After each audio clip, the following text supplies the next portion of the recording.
Chandrababu Naidu Janasena party మీద నిర్వహించిన trial రన్లో ఏం తెలియదు. చంద్రబాబు నాయుడు సాధారణంగా ఏదైనా ఒక నిర్ణయాన్ని అప్లై చేయాలి అనుకున్నప్పుడు తొలుత దాని నుండి ఎలాంటి స్పందన ఉంటుంది ఆ నిర్ణయానికి అన్నది బేరీజ్ చేసుకుంటారు. ఒక లీక్ ఇస్తారు, ఆ పాలసీకి సంబంధించి కావచ్చు, తన ఆలోచనకు సంబంధించి కావచ్చు. మీడియాలో విపరీతంగా దాని మీద చర్చ జరిగేలా చేస్తారు. ఒక వారం 10 రోజులు పోయిన తర్వాత అల్టిమేట్గా ఎలా ఉంది స్పందన అన్న దాన్ని బట్టి తన నిర్ణయాన్ని ముందుకు తీసుకెళ్లడమా లేక మార్చుకోవడమా అది చేస్తూ ఉంటారు. జనసేన మీద నారా లోకేష్ను డిప్యూటీ సీఎం చేయాలి అన్న దాని మీద నిర్వహించింది కూడా ఇలాంటి ట్రయల్ రన్నే. అయితే ఈ ట్రయల్ రన్ పూర్తిగా విఫలం కాలేదు, కానీ చంద్రబాబు నాయుడుకి అయితే ఇప్పటికీ కొన్ని లోపాలు అయితే అర్థమై ఉంటాయి. ఎక్కడ ఇబ్బంది ఉంది ఈ ఆపరేషన్లో, ఎక్కడెక్కడ ఇబ్బందులు ఉన్నాయి, ఎక్కడెక్కడ ఇబ్బందులు వస్తాయి అన్నది చంద్రబాబు నాయుడుకి ఇప్పటికి ఒక ఐడియా, అంచనా వచ్చి ఉంటుంది. ప్రధానంగా తన కుమారుడు నారా లోకేష్ పొలిటికల్ లైఫ్కు, భవిష్యత్తుకు పవన్ కళ్యాణ్ రూపంలో ఒక ముప్పు ఉంది అన్నది చంద్రబాబు నాయుడు ఇప్పటికి ఒక నిర్ధారణకు వచ్చి ఉంటారు. దాంతోపాటు నెంబర్ 1గా తానుంటే నెంబర్ 2గా తన కుమారుడు కాకుండా ఆ ప్లేస్లో తానుండాలి అని పవన్ కళ్యాణ్ భావిస్తూ ఉన్నారు, జనసేన భావిస్తోంది అన్న నిర్ధారణకు కూడా చంద్రబాబు నాయుడు వచ్చి ఉంటారు. ఈ డిప్యూటీ సీఎం పదవుల మీద కాదు, ఏకంగా సీఎం పీఠం మీదే జనసేన పవన్ కళ్యాణ్ కన్ను ఉంది, తన పీఠం మీదే కన్ను ఉంది అన్నది కూడా చంద్రబాబు నాయుడుకి ఇప్పటికి అర్థమయ్యే ఉంటుంది. తెలుగుదేశం పార్టీకి చంద్రబాబు నాయుడు తర్వాత ఇంకా భవిష్యత్తు కంటూ ఒక నాయకత్వం లేకుండా ఉండాలి, నాయకత్వ శూన్యత తెలుగుదేశం పార్టీలో ఏర్పడాలి, ఆ దిశగానే మన ప్రయత్నాలు ఉండాలి అన్న ఆలోచనతో పవన్ కళ్యాణ్ జనసేన ఉన్నారు అన్నది కూడా చంద్రబాబు నాయుడుకి క్లియర్గా అర్థమైపోయింది ఈ ట్రయల్ రన్ ద్వారా. ఇక నెక్స్ట్ తెలుగుదేశం పార్టీని దెబ్బకొట్టేసి ఆ ప్లేస్లోనికే ఏకంగా ఆక్రమించేయాలి, ఆ ప్లేస్నే, ఆ స్థానాన్ని ఆక్రమించేయాలన్న దురాశ కూడా జనసేనలో పవన్ కళ్యాణ్లో ఉంది అన్నది కూడా ఈ ట్రయల్ రన్ ద్వారా చంద్రబాబు నాయుడుకి ఒక నిర్ధారణ అయితే వచ్చి ఉంటుంది. చంద్రబాబు నాయుడు ఇది పక్కాగా ట్రయల్ రన్నే నిర్వహించారు అని చెప్పడానికి రీజన్ ఏంటంటే, చంద్రబాబు నాయుడు ఫస్ట్ టైం ఈ ఎపిసోడ్ పైన దావోస్కి వెళ్ళిన తర్వాత స్పందించారు. అది కూడా మంత్రి టీజీ భరత్ ఎవరు అవునన్నా కాదన్నా లోకేషే భవిష్యత్తులో ముఖ్యమంత్రి అని చెప్పిన తర్వాత ఆయన ఆగ్రహం వ్యక్తం చేశారు అంటూ మళ్ళా మీడియాలో లీకులు ఇచ్చుకున్నారు. ఆ లీకుల్లో చంద్రబాబు నాయుడు ఏమన్నారన్న దానికి సంబంధించి కూడా నిశ్చితంగా గమనించాలి. నారా లోకేష్ను డిప్యూటీ సీఎం చేయడం లేదు, అసలు సీఎం ఆలోచన లేదు, ఇలా మాట్లాడలేదు. అసలు మనం దావోస్ వచ్చింది ఎందుకు? పెట్టుబడుల కోసం వచ్చాం. మనం పెట్టుబడుల కోసం వచ్చి ఇలాంటి విషయాలు ఇలా మాట్లాడితే ఎలా? కూటమిలో కూర్చొని మాట్లాడుకోవాలి, తర్వాత మాట్లాడుకునే వ్యవహారాలు అవన్నీ అని చంద్రబాబు నాయుడు అన్నారంటే ఆయనకైతే ఈ ఆలోచన ఉంది అన్నదైతే స్పష్టంగా అర్థమవుతుంది. నిజంగానే ఈ ఎపిసోడ్ని ఖండించాలి, దుమారం రేగకుండా చూడాలి, తాను ప్రవేశపెట్టిన ఈ ఆలోచన పైన చర్చ జరగాల్సిన అవసరమే లేదు అని చంద్రబాబు నాయుడు అనుకొని ఉంటే కడపలో శ్రీనివాసరెడ్డి అన్నప్పుడే ఎందుకు ఈ వ్యవహారం అనవసరమని అప్పుడే చెప్పిండాలి. కనీసం మీటింగ్ అయిపోయిన తర్వాత అయినా పిలిచి శ్రీనివాసరెడ్డి ఇలాంటివి మాట్లాడడం కరెక్ట్ కాదని చెప్పి ఉండాలి, చెప్పలేదు. ఆ తర్వాత రఘురామకృష్ణంరాజు ఎమ్మెల్యే, పవన్ కళ్యాణ్ ప్రాతినిధ్యం వహిస్తున్న పిఠాపురానికి సంబంధించిన టీడీపీ మాజీ ఎమ్మెల్యే వర్మ, సోమిరెడ్డి చంద్రమోహన్ రెడ్డి, మీడియా వరుసగా అందరూ మాట్లాడేసిన తర్వాత ఇక్కడ జరుగుతున్న ప్రచారం గురించి ఏమీ మాట్లాడకుండా దావోసు వెళ్ళి టీజీ భరత్ అక్కడ చేసిన ప్రకటన పైన మాత్రమే నా ఆగ్రహం వ్యక్తం చేయడము. ఇక ఈ ట్రయల్ రన్ చాలు, మొత్తం వ్యవహారం అర్థమైపోయింది, జనసేన పవన్ కళ్యాణ్ మనసులో ఏముంది, వాళ్ళ ఆలోచన ఏంటి, వాళ్ళ అంచనాలు ఏంటి అన్న అంత క్లియర్గా అర్థమైపోయింది, మన ట్రయల్ రన్ సక్సెస్ అయింది కాబట్టి ఇక దీని మీద చర్చ అనవసరం ప్రస్తుతానికి, ఇక ఆపేయండి అని ఆదేశాలు ఇచ్చినట్టుగా ఉంది. అయితే ఇక పైన పవన్ కళ్యాణ్ జాగ్రత్తగా ఉండాలి. క్లియర్గా అర్థమైపోయింది తెలుగుదేశం పార్టీ వాళ్ళకు, తెలుగుదేశం పార్టీనే భవిష్యత్తులో లేకుండా చేయాలి, నారా లోకేష్ అనే వ్యక్తిని ఇంతకు మించి ఎదగనీయకూడదు, చంద్రబాబు నాయుడుతోనే తెలుగుదేశం పార్టీ నాయకత్వం అంతరించిపోవాలన్నట్టుగా జనసేన ఆలోచన ఉంది అన్నది క్లియర్గా ప్రతి తెలుగుదేశం పార్టీ కార్యకర్తకు కూడా అర్థమైంది. ఇంత అర్థమైన తర్వాత ఇప్పటి నుండి పవన్ కళ్యాణ్కి చెక్కు పెట్టేందుకు, పవన్ కళ్యాణ్ని దెబ్బ కొట్టేందుకు అయితే టీడీపీ స్పష్టంగా వ్యూహాలు అయితే రచించుకుంటూ ఉంటుంది.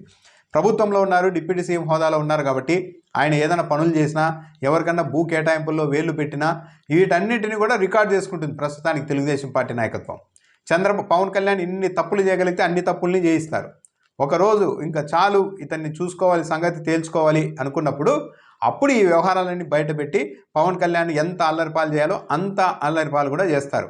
ఒకవేళ అవతల ఉన్నది జగన్మోహన్ రెడ్డి కాబట్టి మనం కలిసి వెళ్ళకపోతే, పవన్ కళ్యాణ్ లేకపోతే ఇబ్బంది వస్తుంది అని తెలుగుదేశం పార్టీ అనుకొని, సరే నారా లోకేష్ను డిప్యూటీ సీఎంగా మేము ఒప్పుకోం, ఆయన అంతకుమించి చేయడానికి వీల్లేదని జనసేన చెప్పినా సరే తలదించుకొని అన్నీ దిగమింగుకొని 2029 ఎన్నికలకు కలిసి వెళ్ళినా సరే అప్పుడైనా సరే పవన్ కళ్యాణ్కు, జనసేనకు తెలుగుదేశం పార్టీ చంద్రబాబు నాయుడు మార్క్ రాజకీయం చూపించడం అయితే ఖాయం. ఇప్పటికే వీళ్ళల్లో మొన్న అనవసరంగా పవన్ కళ్యాణ్తో పొత్తు పెట్టుకొని పక్కలో బల్యంలా తయారు చేసుకున్నాం అన్న ఆలోచన తెలుగుదేశం పార్టీ వాళ్ళలో ఉంది. రేపు పొద్దున 29లో పొత్తు పెట్టుకున్నా పవన్ కళ్యాణ్కి సీట్లు కేటాయించినా గతంలో కమ్యూనిస్టులనైతే ఎలాగైతే స్నేహాస్తం కౌగిలించుకొని మరీ వాళ్ళని నామరూపాలు లేకుండా చేసిందో తెలుగుదేశం పార్టీ, అదే స్ట్రాటజీని ఇక్కడ ప్రయోగించడం ఖాయం. కమ్యూనిస్టులకేమో టికెట్లు ఇవ్వడం, ఆ తర్వాత బలమైన రెబల్స్ని తెలుగుదేశం పార్టీ నుంచి ఆయా స్థానాల్లో నిలబెట్టడం, మొత్తానికి ఆ పార్టీలనే లేకుండా చేయడం జరిగిపోయింది. అంతకు రెట్టింపు, అంతకంటే చాలా తీవ్రంగా ఈసారి జనసేన మీద ప్రయోగాలు ఉంటాయి. ఇలాంటివి జనసేన పార్టీకి టికెట్ ఇచ్చినా ప్రతి చోట తెలుగుదేశం పార్టీ రెబల్స్ని ఎంకరేజ్ చేస్తారు, నిలబెడతారు. అది కూడా అలా నిలబెట్టకపోయినా ఒకవేళ వాళ్ళే మాకు సంబంధం లేదు వాళ్ళుగా రెబల్గా నిలబడినారని టీడీపీ నాయకత్వం చెప్పినా తీరా పోలింగ్ రోజు తప్పనిసరిగా తన శ్రేణులకైతే తెలుగుదేశం పార్టీ నాయకత్వం సైగ చేయడం ఖాయం. జనసేన వాళ్ళని ఓడించండి, జనసేన అనేది ఉంటే ఫ్యూచర్లో మన పార్టీకే ఇబ్బంది, మనకి ఎత్తు వస్తుంది అని స్పష్టంగా ఆదేశాలు ఇచ్చినా సరే జనసేన పార్టీని దెబ్బ కొట్టడం ఖాయం. ఇంత క్లియర్గా అర్థమైపోయిన తర్వాత తన కుమారుడి రాజకీయ జీవితానికి, తెలుగుదేశం పార్టీ భవిష్యత్తుకు, తెలుగుదేశం పార్టీ భవిష్యత్తు నాయకత్వం ఎదగడానికి వీల్లేదు అన్నట్టు, పైగా 21 సీట్లతో 134 సీట్లున్న తమ పార్టీని బెదిరించేలాగా, బ్లాక్మెయిల్ చేసేలాగా, మీ కుమారుడికి డిప్యూటీ సీఎం కావాలంటే మాకు సీఎం కావాల్సిందే, సీఎం పదవి పవన్ కళ్యాణ్ కావాల్సిందే అన్న రేంజ్లో ఇంత బహిరంగంగా బెదిరింపులు చేస్తున్న తర్వాత, సోషల్ మీడియాలో ఇష్టానుసారం తిడుతూ ఉన్న తర్వాత తెలుగుదేశం పార్టీ నాయకత్వం ఇది మర్చిపోతుందని అయితే అనుకోవడం అమాయకత్వం. మర్చిపోదు, మనసులో పెట్టుకొని టైం సమయం కోసం ఎదురు చూడడం, ఆ సమయం వచ్చినప్పుడు తప్పనిసరిగా జనసేనకు చుక్కలు చూపించడం ఖాయం. ఒక సైగ చేస్తే పవన్ కళ్యాణ్ రేపే కావాలంటే చంద్రబాబు నాయుడు సైగ చేస్తే ఈరోజు పవన్ కళ్యాణ్ గొప్ప వ్యక్తి, అద్భుతమైన వ్యక్తి అని చెప్తున్న ఇదే మీడియా సంస్థలు, ఇదే టీవీ ఛానళ్ళు చంద్రబాబు నాయుడు ఒక సైగ చేస్తే రేపటి నుంచే పవన్ కళ్యాణ్ ఇలాంటి వ్యక్తి అనుకోలేదు, ఇంత దుర్మార్గుడు అనుకోలేదు, ఇలాంటి వ్యక్తి అసలు మేము ఊహించలేదు, మంచోడు అనుకున్నాం అని చెప్పి రేపటికే వితిన్ 24 అవర్స్లోనే ఆయనకు వ్యతిరేకంగా డిబేట్లు, వార్తలు, కథనాలు అన్నీ ప్రసారం చేసి అల్లరి పట్టించగలిగినంత సామర్థ్యం ఉన్న తెలుగుదేశం పార్టీ మీడియా కూడా ఉంది. సో ఇప్పటికీ కలిసి ఉన్న పవన్ కళ్యాణ్ మనకు పక్కలో బల్యం, ఇతడు తెలుగుదేశం పార్టీకి ఎత్తు పెట్టబోతున్నాడు, ముప్పుగా తయారవుతున్నారు. చివరకు ఎంతో కష్టపడి 5 ఏళ్ళు పోరాటం చేసి వైసీపీ మీద మొత్తం తెలుగుదేశం పార్టీ శ్రేణులను నడపడంలో కీలక పాత్ర పోషించిన మా నారా లోకేష్కు డిప్యూటీ సీఎం పదవి ఇచ్చుకునే హక్కు కూడా, అధికారం కూడా మాకు లేదన్నట్టుగా మమ్మల్నే సవాల్ చేస్తారా ఈ జనసేన వాళ్ళు అన్న ఆక్రోశం, కోపం తెలుగుదేశం పార్టీ వాళ్ళలో పీకల్లోతు వరకు ఉంది. కాకపోతే అవతల జగన్మోహన్ రెడ్డి ఉన్నారు. రేపు పొద్దున ఎలక్షన్లో ఏం అవసరం పడుతుందో, పరిస్థితులు ఎలా ఉంటాయో అన్న దాంతో ఈ ట్రయల్ రన్ను ఆపండి అని చంద్రబాబు నాయుడు చెప్పి ఉండవచ్చు. కానీ మరీ ముఖ్యంగా నారా లోకేష్కు లోపల ఇంకెంత కోపం ఉంటుంది? తాను ఎదగడానికి వీల్లేదా, నన్నే అడ్డుపడతారా, నాకు డిప్యూటీ సీఎం ఇస్తే వీళ్ళకేంటి మంట అన్న కోపం నారా లోకేష్లో ఉంటుంది. అదంతా మెల్లమెల్లగా వివిధ మార్గాల్లో వస్తూ ఉంటుంది. అల్టిమేట్గా జనసేనను ఈ రోజు నుండి డౌన్ చేయడానికి ఉన్న ప్రతి అవకాశాన్ని తెలుగుదేశం పార్టీ ప్రస్తుతానికి పరోక్ష పద్ధతుల్లో ఉపయోగించుకుంటుంది. ఒక టైం వచ్చిన తర్వాత ప్రత్యక్షంగా కూడా ఆ ప్రయోగాలు చేసే అవకాశం ఉంది.